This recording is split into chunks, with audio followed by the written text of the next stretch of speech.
Hi guys, I'm gonna show you reviews of two bluffs that I made. We had a look at them during our coaching session with Tom that we stream regularly on Ray Gray's channel. I'm gonna link it below as well as my Twitch. I'm Omaha Fox streaming cash games 3, 4, 5 times a week. I also gonna link my Instagram because I post when I'm about to go live. Definitely hit all the follow buttons, and right now let's jump straight into the action. MP opened, we made a 3-bet on small blind, so we are out of position in 3-bet pot. We made a little bit higher than 1/3 c-bet. He called and the turn is a 4. My first question is, Alyssa, is this a card which is good for us or in general is bad for our range? What do you think? Bad for us.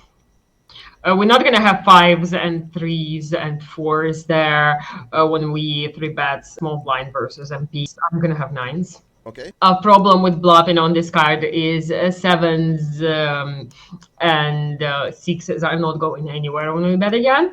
And another problem is we probably have less 6-7s. Mm-hmm. He's going to have them more. Mm-hmm. Also ace deuce.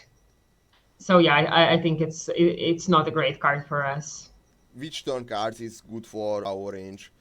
Where can we bet more often with our range in general? What do you think?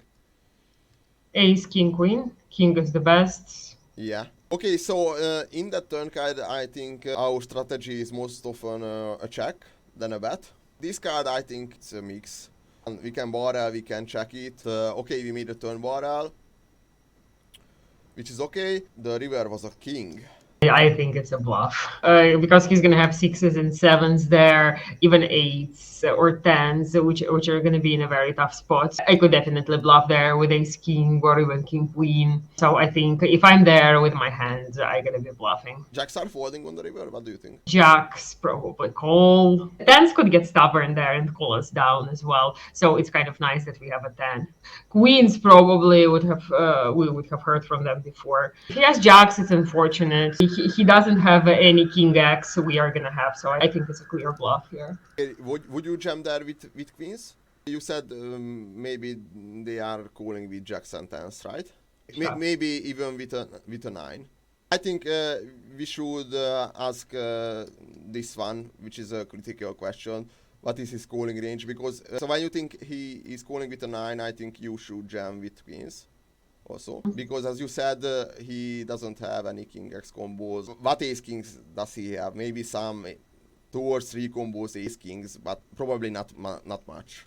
Yeah, they are not calling on a turn with king queen, especially with a rainbow board, so he couldn't have any flush draw. So yeah, I think this is the most critical question. What is his calling range? Of course, when he is folding with his jacks and tens, I think we could easily any 2 bluff on a river because he's folding everything except his sets, of course. And okay, my second question is, would you barrel with ace king some of the time on the turn? Yes. Okay. I think it's important. I think I barrel king queen there as well. Okay, we made a triple. I think it's okay. Maybe we have much fold equity than we expect. It's really hard to judge. My experience says that jacks are not folding on this river card. I think that wasn't our goal to get folded by a jack, yeah. So our next hand is queen 9 suited. Our nitty opponent made a 3-bet. We called. I think you can easily fold against him because he has only 5.5% 3-bet overall. He's surely very strong. I prefer to call with our small PPs and maybe our stronger suited connectors. Okay, and he made a 60% C-bet. What should we do? Once we call here and we hit this flop and we have a big backdoor, we are not going away. Probably against the needs, you wouldn't want to raise and you just go with a call and just play the bottom position, see if he shows weakness on later streets. Yeah, maybe some of the time we can fold it because his range is so tight. Okay, but the call is standard in my opinion. On the 6 he made a turn barrel. Call again, we are open-ended. What else we can do? I don't think we have a lot of fold equity if he shove. His only bluffs at this point are clubs. Yeah, some clubs, yeah. Mainly he is betting with an overpair there.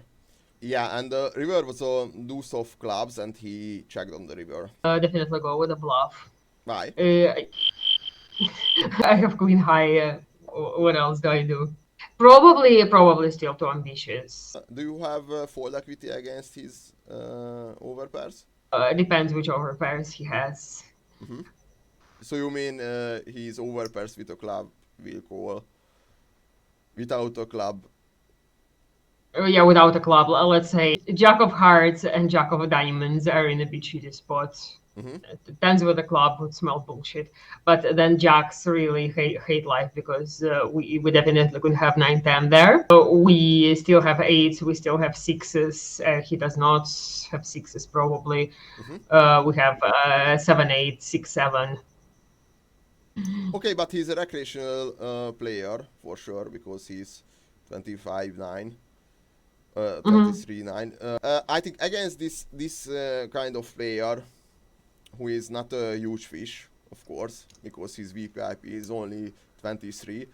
I think we can bluff against these kind of players. But for example, if your opponent is a 40/9 player, I think you shouldn't bluff there so much because they are not folding their overpairs.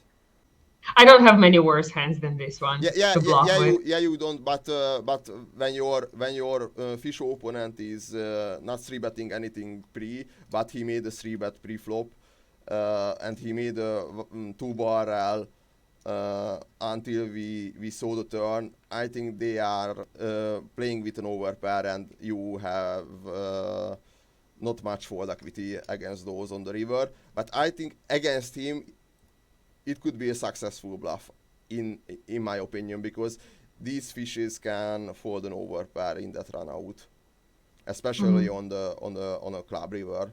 So yeah, I think it's a little bit close, but overall, I should say it's a great bluff against him. Mistake definitely starts by calling 3-bet pre-flop. I And from agree. there, it's just a snowball effect. I have to call the flop, I have to call the turn, then the shit. I'm with queen high on the river. What can I do? Yes, we can easily see these kind of situations where we should bluff on the river.